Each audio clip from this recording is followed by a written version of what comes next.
Assalamualaikum warahmatullahi wabarakatuh. Perkenalkan, nama saya Abdurrahman Zawan Asdar dari jurusan Perbandingan Mazhab 2022 semester 2. Baiklah, di sini saya akan menjawab pertanyaan dari dosen kami. Ilmu kalam adalah cabang studi dalam ilmu agama Islam yang pemahaman tentang keyakinan dan doktrin-doktrin Islam. Kata Islam dalam bahasa Arab berarti ucapan atau pernyataan. Sehingga ilmu kalam secara harfiah berarti ilmu ucapan atau ilmu pernyataan. Ilmu kalam berusaha untuk menggunakan logika dan argumen rasional dalam memahami ajaran-ajaran agama dan menjelaskan keyakinan-keyakinan Islam. Manfaat mempelajari ilmu kalam yaitu antara lain menguatkan keyakinan. Mempelajari ilmu kalam dapat membantu seseorang untuk memahami dan menguatkan keyakinannya terhadap ajaran-ajaran agama Islam. Dengan memahami argumen-argumen rasional dalam pemikiran teologis yang mendukung keyakinan tersebut, seseorang dapat memiliki kepercayaan yang lebih kokoh dan mampu menjelaskan keyakinannya kepada orang lain. Menghadapi tantangan pemikiran ilmu kalam yaitu membantu seseorang dalam menghadapi tantangan pemikiran atau keraguan terhadap keyakinan agama Islam melalui pemahaman yang mendalam tentang argumen-argumen teologis, dapat merespons kritik dan seseorang pertanyaan yang diajukan oleh orang lain terhadap keyakinan agama Islam dengan secara rasional dan berargumentasi. Yang ketiga, membangun pemahaman yang komprehensif. Mempelajari ilmu kalam membantu seseorang untuk membangun pemahaman yang lebih komprehensif terhadap keyakinan dan doktrin-doktrin Islam. Dalam ilmu kalam berbagai aspek seperti keesaan Allah, sifat-sifat Allah, ilmu Allah, takdir dan lain-lain dibahas secara rinci dan mendalam.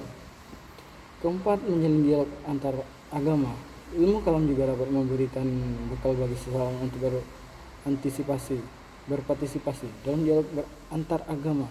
Melalui pemahaman yang baik tentang argumen-argumen teologis, seseorang dapat menjalin dialog dengan penganut agama lain dan sehingga bertukar pemikiran dalam suasana yang saling menghormati dan saling memahami.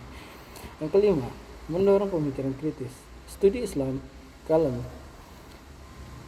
melibatkan pemikiran kritis dan analitis. Ini adalah melatih seseorang untuk berpikir secara lebih mendalam dan analitis tentang ajaran-ajaran agama Islam dalam pemikiran teologis. Hal ini juga dapat berdampak positif pada kemampuan berpikir secara umum dalam kehidupan sehari-hari. Yang kedua, Mu'tazilah adalah salah satu firqah teologi Islam sejarah Islam yang muncul pada abad ke-8. Mereka membangun doktrin yang dikenal sebagai Al-Usul Al-Khamsah, 5 prinsip dasar. Sebagai landasan keyakinan mereka, berikut adalah penjelasan ringkas tentang 5 prinsip dalam Mu'tazilah beserta analisanya. Yang pertama yaitu terdapat di tauhid atau dalam arti ketuhanan yang murni. Mu'tazilah meyakini bahwa Allah adalah satu, tidak berbagi dalam sifat esensinya. Mereka menolak konsep inkarnasi atau atribut fisik bagi Allah. Mereka menekankan kesempurnaan kesucian Allah mutlak. Analisis. Prinsip tauhid merupakan prinsip fundamental dalam Islam yang dianut oleh berbagai aliran dan denominasi. Mu'tazilah menegaskan dan menekankan keesaan Allah dengan lebih tegas, menghindari atribut fisik atau inkarnasi yang bertentangan dengan pemahaman Islam tentang sifat-sifat Allah. Yang kedua adalah adil. Dalam arti keadilan Allah. Mu'tazilah meyakini bahwa Allah adalah adil dan berbuat adil dalam memperlakukan hamba-hambanya. Mereka menekankan bahwa Allah tidak akan menzalimi atau berlaku sewenang-wenang terhadap makhluknya.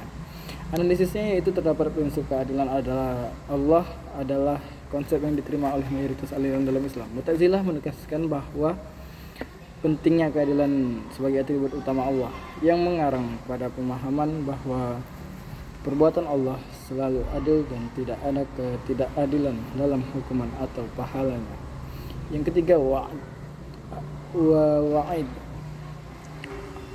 artinya adalah ancaman dan janji Allah. Mu'tazilah meyakini bahwa Allah memberikan ancaman dan janjinya yang nyata dalam Al-Quran. Mereka menekankan bahwa janjinya tentang pahala dan ancamannya terhadap siksaan adalah nyata dan akan diwujudkan. Analisis prinsip wa'ad menekankan pentingnya kepercayaan pada ancaman dan janji Allah dalam Al-Quran. Mu'tazilah menekankan bahwa Allah akan menepati janji dan ancamannya dan memberikan insentif bagi manusia untuk berpegang pada ajarannya dan menghindari dosa. Yang keempat, manzilah bain al-manzilatain, artinya kedudukan di antara dua kedudukan. Mu'tazilah meyakini bahwa orang-orang berdosa yang melakukan dosa besar tetapi memiliki iman akan berada pada kedudukan antara mukmin dan kafir di akhirat. Mereka berpendapat bahwa orang-orang semacam itu mengalami siksaan dan kemudian dibawa masuk ke surga. Analisisnya yaitu prinsip manzilah bain al-manzilatain mencerminkan pandangan moderat Mu'tazilah tentang nasib orang berdosa besar dengan iman. Konsep ini mempertimbangkan kualitas iman seseorang dan menganggap bahwa dosa besar tidak secara otomatis menjadi. Perbedaan antara Qadariyah dan Jabariyah berkaitan dengan pandangan mereka tentang afal al-ibad, yaitu tindakan atau perbuatan manusia. Berikut adalah penjelasan singkat tentang kedua aliran tersebut beserta analisanya. Yang pertama yaitu terdapat Qadariyah. Qadariyah adalah sebuah aliran teologis yang meyakini bahwa manusia memiliki kehendak, bebas dan kemampuan untuk melakukan tindakan atau perbuatan secara mandiri. Mereka berpendapat bahwa manusia memiliki pilihan dalam melakukan kebaikan atau kejahatan dan tanggung jawab moral atas perbuatan mereka pada diri mereka sendiri. Qadariyah meyakini bahwa Allah memberikan kebebasan kepada manusia dalam menjalani kehidupan serta harus bertanggung jawab atas tindakan mereka. Analisis yaitu adalah pendekatan Qadariyah menekankan pentingnya kebebasan manusia dalam mengambil keputusan dan bertanggung jawab atas tindakan mereka. Hal ini konsisten dengan konsep keadilan Allah yang memberikan manusia kebebasan untuk memberi dan menentukan memilih jalannya sendiri. Namun pandangan Qadariyah juga memunculkan pertanyaan yang tentang hubungan antara kehendak manusia yang bebas dan pengetahuan Allah yang Maha mengetahui masa depan. Bagaimana Allah bisa mengetahui masa depan sementara manusia memiliki kebebasan dalam memilih? Yang kedua adalah Jabariyah, yaitu Jabariyah adalah aliran teologis yang meyakini bahwa segala tindakan atau perbuatan manusia sepenuhnya ditentukan oleh takdir atau ketentuan Allah. Mereka berpendapat bahwa manusia tidak kehendak bebas sejati dan setiap perbuatan manusia adalah hasil dari kehendak kuasa Allah semata. Jabariyah meyakini bahwa manusia tidak bertanggung jawab secara moral atau atas perbuatan mereka karena segala sesuatu yang terjadi adalah hasil takdir Allah. Analisisnya yaitu adalah pendekatan Jabariyah menekankan kekuasaan dan ketentuan absolut Allah dalam segala hal termasuk tindakan manusia.